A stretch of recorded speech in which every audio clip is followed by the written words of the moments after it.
Panembahan Senopati, meninggal 1601. Ia adalah bapa dari Wangsa Mataram dan merupakan panembahan atau pemimpin pertama dari Mataram, yang di masanya masih berupa kadipaten. Ia mewarisi jabatan ayahnya sebagai Adipati Mataram di bawah Kesultanan Pajang. Saat kesultanan tersebut mengalami gonjang-ganjing, Senopati memerdekakan diri dan memerintah Mataram hingga menjadi kerajaan yang berdaulat. Sepeninggalnya, keturunannya menggunakan namanya sebagai gelar dinasti.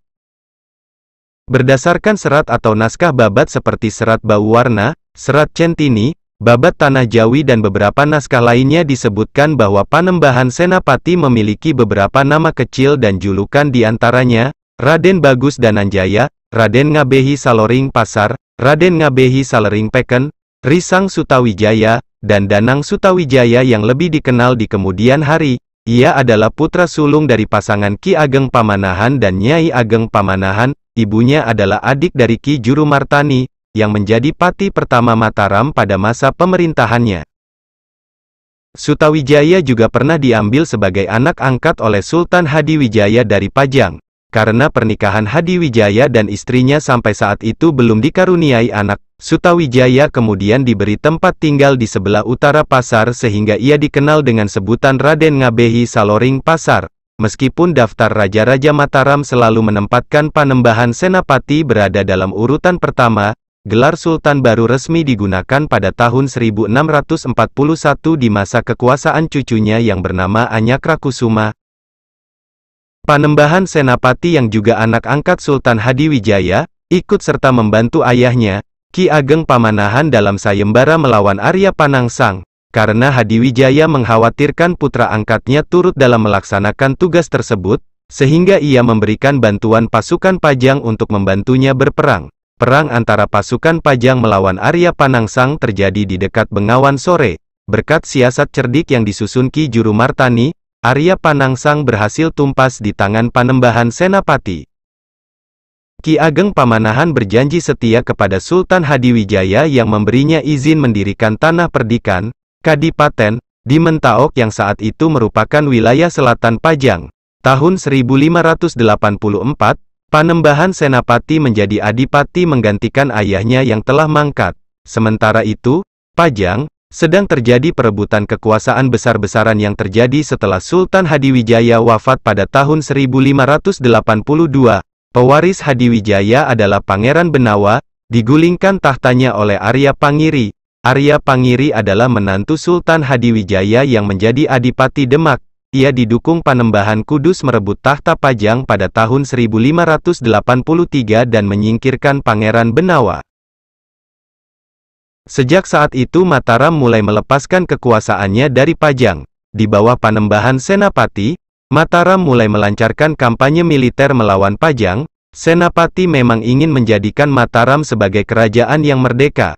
Ia sibuk mengadakan persiapan, baik yang bersifat material ataupun spiritual. Senapati juga berani membelokkan para mantri pamajegan dari Kedu dan Bagelen yang hendak menyetor pajak ke Pajang. Para mantri itu bahkan berhasil dibujuknya sehingga berdatangan kepadanya dengan harapan dapat melemahkan Pajang. Selain itu, Pangeran Benawa kemudian bersekutu dengan Senapati. Karena pemerintahan Arya Pangiri dinilai sangat merugikan rakyat Pajang, perang antara Pajang melawan Mataram pun terjadi dengan akhir kekalahan Arya Pangiri. Pangeran Benawa akhirnya diangkat menjadi Raja Pajang. Selama periode itu tidak ada putra mahkota Pajang yang menggantikan Pangeran Benawa. Ia berwasiat agar Pajang bergabung dengan Mataram. Senapati ditunjuk untuk menggantikan posisinya. Pajang sendiri kemudian menjadi bawahan Mataram, dengan Pangeran Gagak Baning sebagai adipati yang tak lain adalah adik Senapati.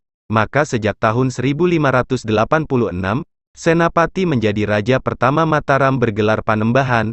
Ia tidak memakai gelar susuhunan atau sultan karena menghormati Sultan Hadiwijaya dan Pangeran Benawa. Pusat pemerintahannya terletak di Kota Gede. Huru-hara di Samudera Selatan membangunkan Ratu Kidul yang sedang beristirahat di pembaringannya yang bertabur emas, berhias intan, berlian dan batu mulia lainnya. Babat Tanah Jawi menggambarkan Kanjeng Ratu Kidul menguasai seluruh makhluk halus di Jawa. Dia lalu memperlihatkan diri kepada Panembahan Senopati, segera didekati. lalu bersujud di kakinya dan berkata dengan hormat, "Semoga berkenan menghilangkan sedih hati agar hilang pula goro-goro, bencana ini. Kasihanilah, sebab laut ini saya yang jaga," kata Ratu Kidul. Senopati setelah mendengar suara itu begitu gembira hatinya. Prahara pun berhenti, ikan-ikan yang mati hidup lagi. Ratu Kidul menyembah dengan gerakan menggoda, pulang kembali ke samudera. Panembahan Senopati 3 hari 3 malam tinggal di Laut Selatan. Di situ pula dia diberi petunjuk menjadi raja yang mampu menguasai manusia, jin dan peri. Berikut kisah kesaktian Panembahan Senopati. Ki Boccar berniat menculik Senopati. Kerisnya dicoba, mata kerisnya diberi kapuk. Lalu lenyap, Ki Boccar masuk sendirian. Prajurit yang berjaga di pintu pura-pura tidak mengetahui kedatangan Ki Boccar. Di dalam rumah, Senopati sedang makan dan duduk membelakangi pintu. Tanpa buang waktu, Ki Boccar segera menerjang, menikam Senopati. Senopati diam, senjata Ki Boccar tidak mempan. Senopati bahkan tidak menoleh dan tetap menikmati makan malamnya. Ujung keris Ki Boccar tumpul. Ki Boccar kelelahan, lalu jatuh ke tanah dan bersedekap. Kerisnya pun menancap ke tanah. Ki Boccar lemas, lalu bersujud serta bertobat. Melihat hal itu, Senopati menoleh seraya berkata, "Kakang Boccar, saya ampuni kesalahanmu dan percayalah padaku." Kisah lain tentang kesaktian Panembahan Senopati adalah saat selesai bertemu Ratu Kidul, Senopati bermaksud kembali ke Mataram. Dia lalu pamit. Senopati berjalan di air seperti di daratan. Setelah sampai di Parangtritis, Senopati terkejut melihat Sunan Kalijaga duduk tafakur di bawah Parangtritis. Senopati pun segera mohon ampun karena memamerkan kesaktian berjalan di air. Senopati lalu diingatkan Sunan Kalijaga untuk berhenti memamerkan kedikdayaan yang dimiliki.